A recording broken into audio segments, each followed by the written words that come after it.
Welcome back to another Trailmakers tutorial video. Today we're going to be covering how to make a fully thrust-vectoring VTOL fighter jet like this one. It uses articulated thrusters in the body and tail for its VTOL mode, and uses no gyros or gyro stabilizers. Our movement is entirely aerodynamics and thrust vectoring. As you can see, it's pretty graceful and agile. And we have full movement controls. Oh, I pressed the wrong button there. That was the chaff. We also have flares. And like you saw, the chaff. But I'm not sure that we'll put those in the demonstration model. I'm just showing them off. Because this plane itself will be available on the PlayStation Gallery soon. It just needs a couple more finishing touches.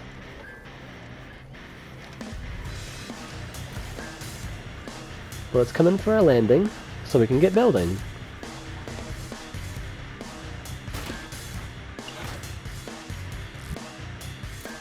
So we'll start with a seat. I'm going to use the Space Fighter cockpit for the demonstration model. Then we'll grab a 2x4 block, put it on the end there, and grab some steering hinges. We're going to put the green arrow facing downward, and copy it across so that we have 4 of them.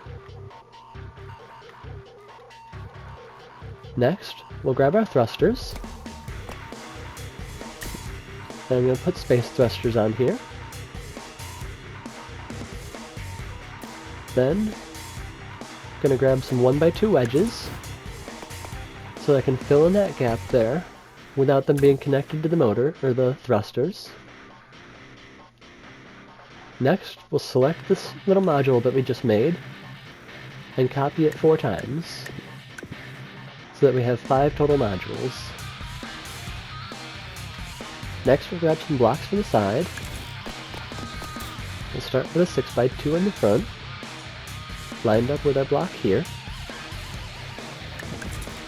Then grab a 2x4, and put it in the middle, and another 2x6 on the end, so that it's overlapped by our 1 block from the end of our engines.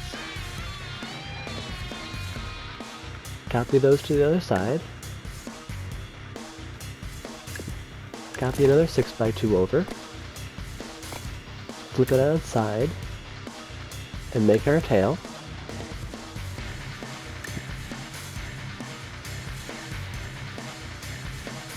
Then we'll copy some up front.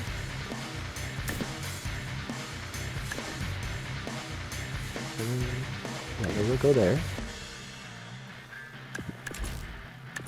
Then we'll put 2x4s there.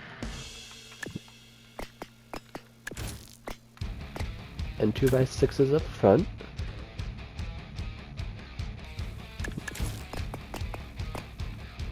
Two by 6s on the sides. And 2x4s there.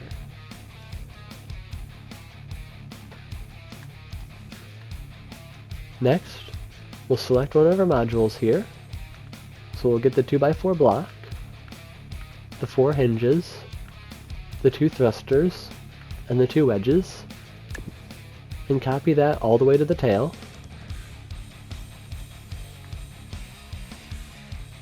Then we'll grab rotating servos, so we can start our thrust vectoring. And we're going to put the first one 4 blocks back from the edge here, and the next one 4 blocks back from that. And the same thing on the other side.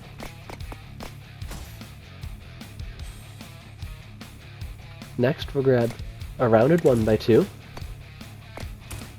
and attach it to our servo like so, and put a second one on.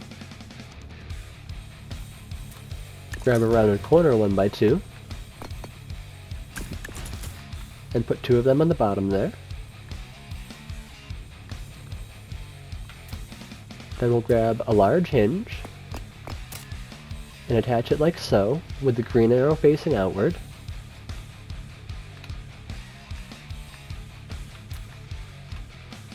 Then we'll need some tubes, some tube elbows. And we're going to place a pair of those underneath of our hinge.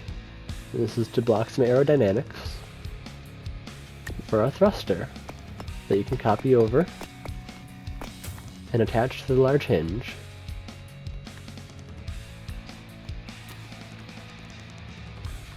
Then we'll grab a simple tail fin and attach it to the same servo. Then we'll select that whole module and copy it over to our servos in the back and on the other side, making sure they're all lined up the same. And when we copy them, the hinges flip the wrong way around, so we gotta rotate them and make sure the green arrow is facing outward.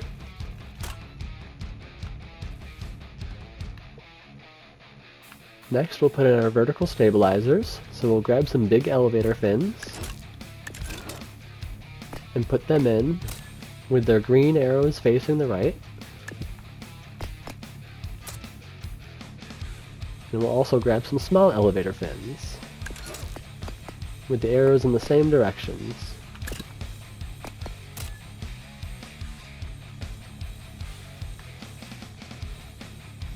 And now we'll select our rotating servo and our simple tail fin for our pitch controls, and copy a set of them up to the front for our canards. And now we can start doing the settings on our mechanical pieces. So let's start with our lift engines. We'll select all of our small hinges and go into the configurator. And we're going to change the green input to down on the D-pad and set it to toggle, and clear their red input. We'll change the speed all the way to 2, the angle all the way to 90, and bring the steering help all the way down. So now, all of our thrusters articulate downwards when we press down on the D-pad.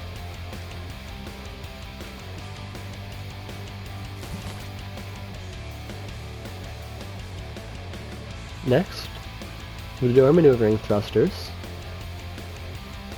So, on the back right, we're going to do green is down, red is up, and on the opposite side, green is up and red is down. And we don't have to do anything for our roll servos because they're already set up with left and right.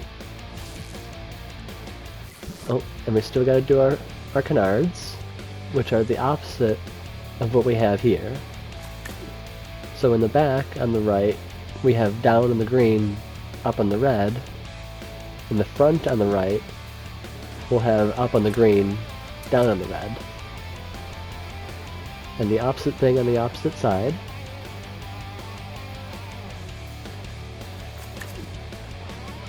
So we've got down on the green, up on the red. So now, when our pitch controls lift up in the back, they go down in the front, and vice versa.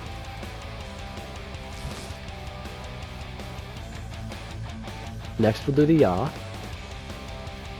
So we'll select the large hinges on the right side, give them a green input of R1, and clear their red input. And on the left side, we give them a green input of L1 and clear the red inputs. Then we select all 4 of the large hinges, bring their speed up to 2, their angle up to 45, and bring their steering help all the way down to 0. Next we'll do the elevator fins. So on the right hand side, the big elevator fin gets a green control of R1 and clear the red input. And on the left side, we clear the green input and give it a red control of L1. I didn't mean to put toggle on there, sorry. Then we'll select both the large elevator fins, bring their speed up to 2, and drop their angle down to 25. And that's just to avoid collisions with our simple tail fin here when they're both articulating. Then we do the same kind of thing for our small tail fins. We give it R1 in the green on the right, and clear the red input. And on the left, we give it L1 in the red, and clear the green input. Select both of them, and bring their speed up to 2. So now, our thrusters articulate outwards for yaw thrust. At the same time, our vertical stabilizers are giving us yaw force. So all of our movements give us aerodynamic force, or aerodynamic turning and thrust vectoring turning now. But we're going to have to add some logic in to make the thrusters all work. So next, we'll start doing that. We'll go into our gadget. Well, actually, first we have to grab some wedges. And we'll finish off our vertical stabilizer with some 2x2 wedges and some 2x1 wedges.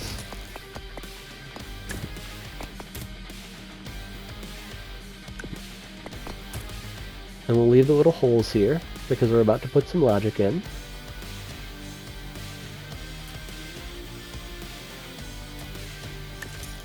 So we'll grab an OR gate, rotate it so its little logic face, this part here, is pointing downwards, and stick it in that hole, and put one on the other side as well.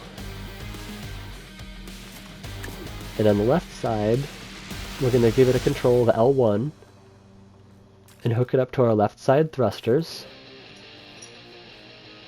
And the OR gate on the right, we give a control of R1, and hook into the right side thrusters. Next, we're going to delete this block right here to make room for our next set of logic. And we're going to grab some more OR gates, have their little logic face pointing towards this thruster because we don't need the connection points there anyways. And we're going to put 4 of them in. So the first one gets a control of left on the left stick and gets attached to our pitch thrust, or our roll thrusters, which are the pair up front here. The next OR gate gets a control of right and gets attached to those same thrusters for roll.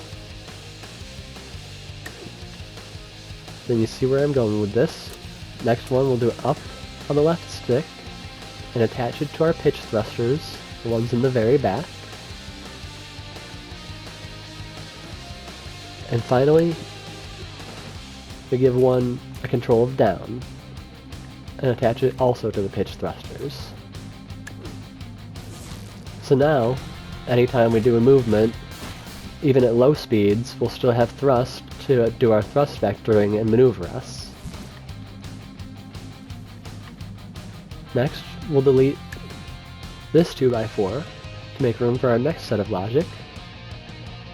And what we're going to need is an AND gate,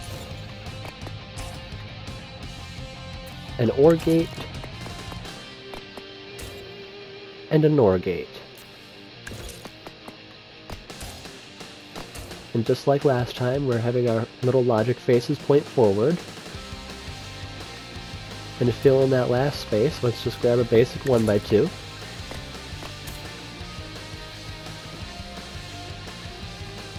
And what these ones are going to be doing is making it so that in VTOL mode we won't get any forward thrust from these back thrusters here. So we're going to select all 4 of these and go into the configurator, and we're going to remove their R2 control, because we're going to set it up so that R2 will only run them when we're in forward flight mode. So first we'll select the NOR gate, give it a control down on the D-pad, and set it to toggle. Then connect it to our AND gate. Select our OR gate, give it a control of R2, and also attach that to the AND gate. And oh, I almost forgot, the NOR gate needs to have an output of 0.1. Otherwise, we'll have full thrust immediately and not be able to have intermediate thrust by having our trigger pulled down halfway. So then we'll select our AND gate, and we're going to connect it to all 4 of our maneuvering thrusters. All 4 of the ones in the back. Not the ones in the middle here. Those are just our articulated ones, just the back sides here.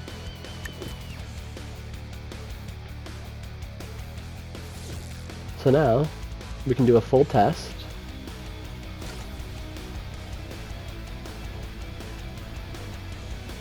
So we're very heavy in the back right now, but that's okay. When we add in the weapons and some other things, it'll get heavier in the front and help balance it out.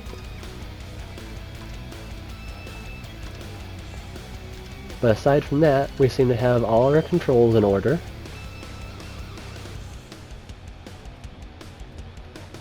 So we can move on. Next we'll put on the top and bottom, which may be the first point where we get our weld group issues showing up. I'm sure they're going to show up in the video, so I won't touch on them until they do. But just know that we're going to have some issues to conquer in a minute.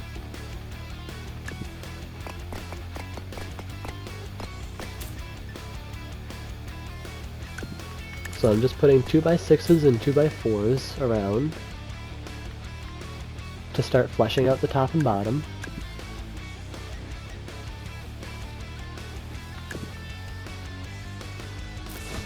And let's give this a check. Okay, so far so good. Everything's still not colliding. So now we'll add some wedges. We'll start with 4x1s.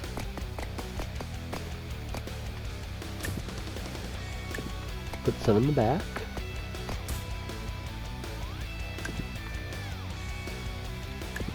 Some in the front.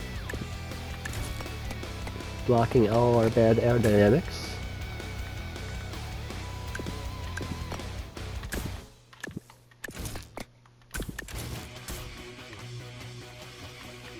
Then we'll grab some 2x2s. Stick them in there. And copy them around back here. Rotating them as needed.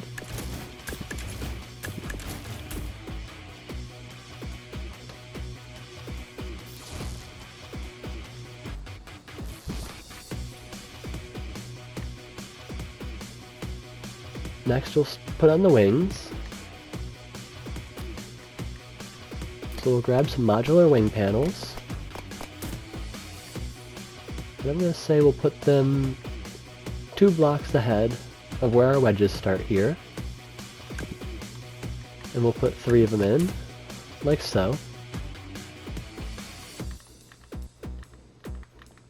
And copy them to the other side. And oh, there it is. There's the first of our weld group issues. You see how we're kind of bending when we try to go into VTOL mode now? And sparking pretty badly?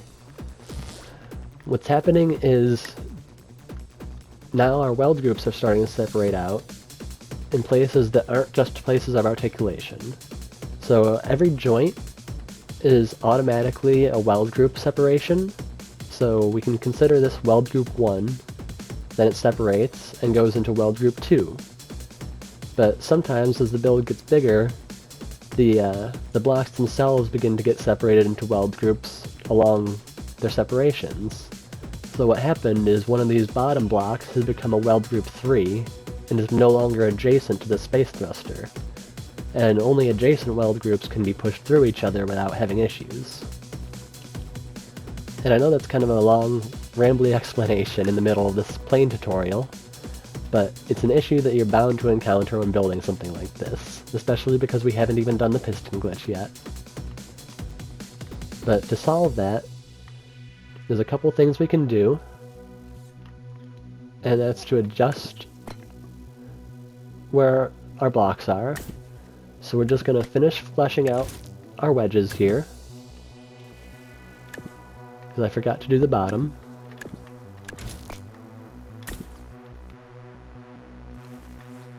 And to simplify our weld groups, what I'm going to do is delete these 6x2s, and I'm going to fit 4x8s in their place.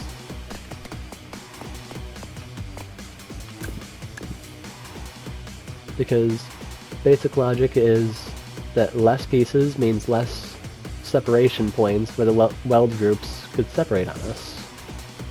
And success. We can go into VTOL mode again without anything colliding and causing sparks and issues. So we can continue building, but we're bound to run into that at least one more time, I think. The first time I recorded this, it happened like 4 or 5 times.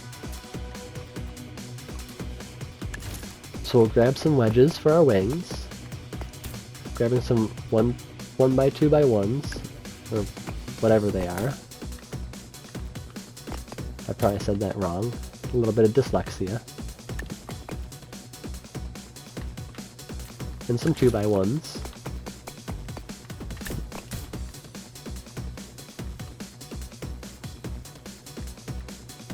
Then we'll fill in the gaps.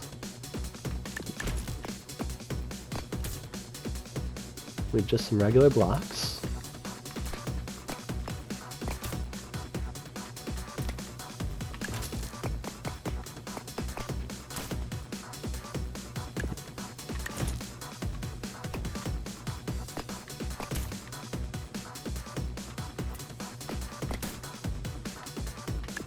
And give it some wingtips.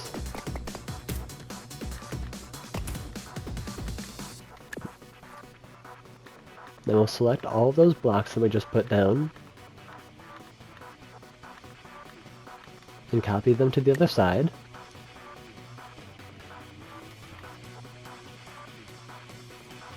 And now I'd say we're about ready to put in our piston glitch so that we can do our weapons.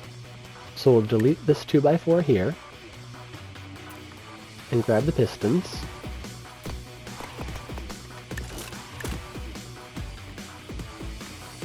And we'll set them right up. So we'll select both of those and go into our configurator, bring their start position to 0, and clear both their inputs. We just need it to automatically suck down when it spawns in. Then we'll grab some 1x3s, fill in that space there, and put some in front. Copy a 6x2, and copy the nose cone, and give it a 90-degree rotation. So now, we've got a nose cone that looks kind of like a Phillips head screwdriver. A little odd, but very aerodynamic. VTOL mode is still working, no collisions, so our piston glitch hasn't changed our weld groups too badly. Then we'll grab some more 1x3s and put them on the back there. And grab our guns. We're going to use smart cannons for this one. And we're going to put the first one all the way in the back, making sure that it's far enough back not to collide with our rotating servo here. Because again, weld groups. This is going to be, we can consider this weld group 1, and it changes at the piston to weld group 2, then it changes again here at the rotating servo, so we can't have weld group 1 pass through that because half of the rotating servo is weld group 3. Then we'll copy them up front, leaving a 2-block gap for our servo, and give us one more, and we're going to give it rockets as well, and copy them to the other side. We'll give the rockets a control of L2, because L1 is our yaw. The guns are already on X, but we're going to give them some delays so that they have a prettier timing. So the middle set is going to get a delay of 0.08, and the back set is going to get a delay of 0.16.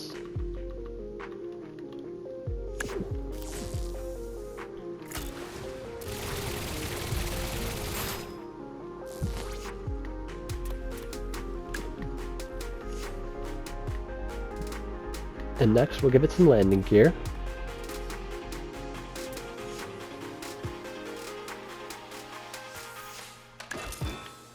I like to do fixed in place landing gear, so I'm going to grab a tube slope 2x2 and have it slanted forward like that. Grab a piece of straight suspension, put it on the end there, and bring its damping and stiffness all the way up.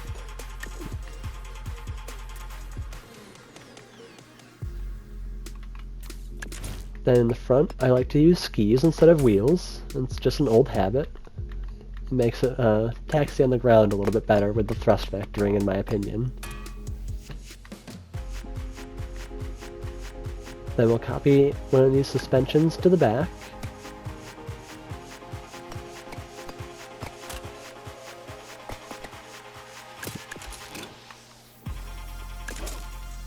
And have the two pieces face each other so they connect. And we're going to put friction pads on the back ones so that we can actually be stopped in place and not completely slide around.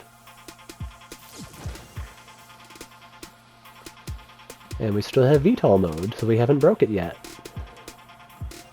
Nothing's colliding. All's well. Let's see how it flies. We're still a bit nose heavy in VTOL mode, but there are some things we can do to fix that. But let's see how it flies in normal flight mode.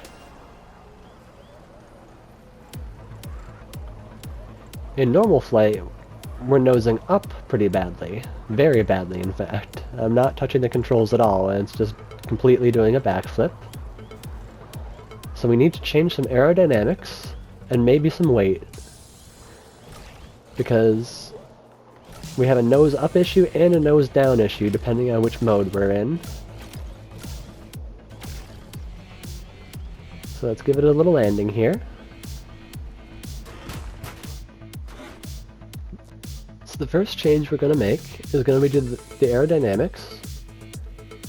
And this is going to be a quick and dirty fix.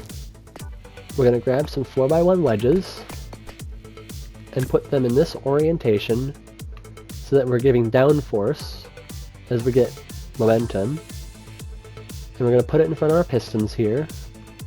And this is twofold. We get the downforce effect from our wedges in this orientation, and also having the bad drag from the side of the pistons slightly above our center of mass is giving us some more nosing up force. But because this will look a little awkward, we're going to change these to glass. You just got to go into the color picker and select the glass texture. And it's much less noticeable.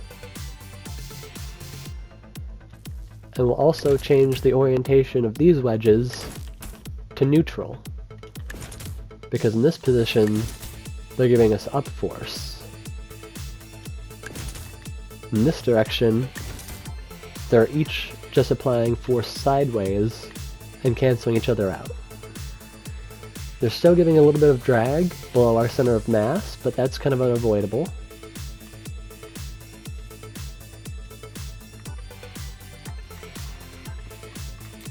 And speaking of mass, to make our tail a little heavier so that we don't nose up in forward flight mode as bad, I'm going to slap some panels on here to start with. That's 5 kilograms between the two of those. I'll slip another one down here.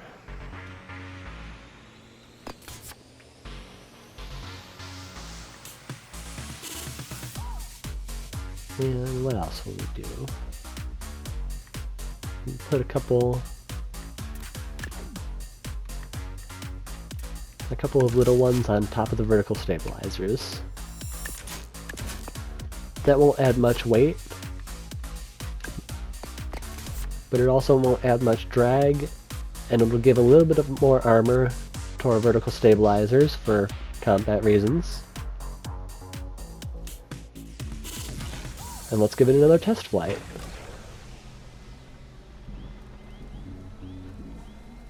So we're still a bit heavy in the nose, but we didn't do a whole lot to change that. And if we go into vertical flight mode, or horizontal flight mode I mean, we're still nosing up, but not as severely. So what else can we do to change that?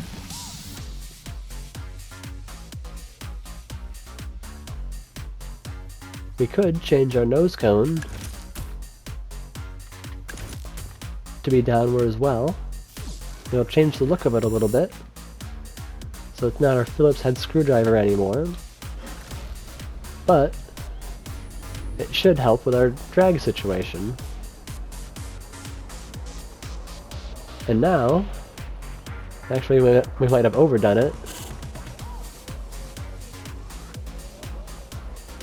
Yeah, now we're nosing down a little bit, so that's actually too much to change those at the very tip.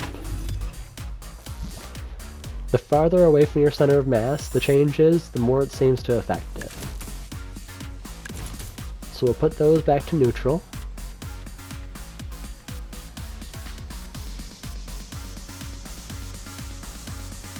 But I could sit here for another hour finally balancing out this plane and having it perfect. But this is just a demonstration model for the tutorial, so I'm actually going to call this good enough. We're a little off balance compared to my polished and finished up model, but it's still fully functional and fully usable.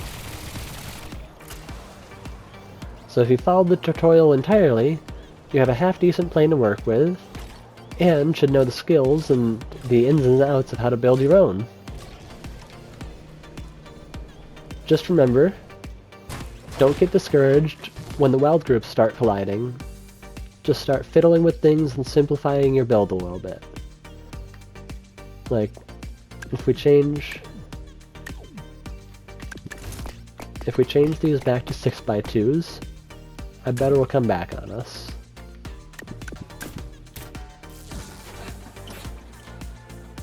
Actually, no. It's not doing it anymore. So yeah, weld groups are a weird thing. You can't actually... there's no tool to actually see where they separate. It's just through trial and error.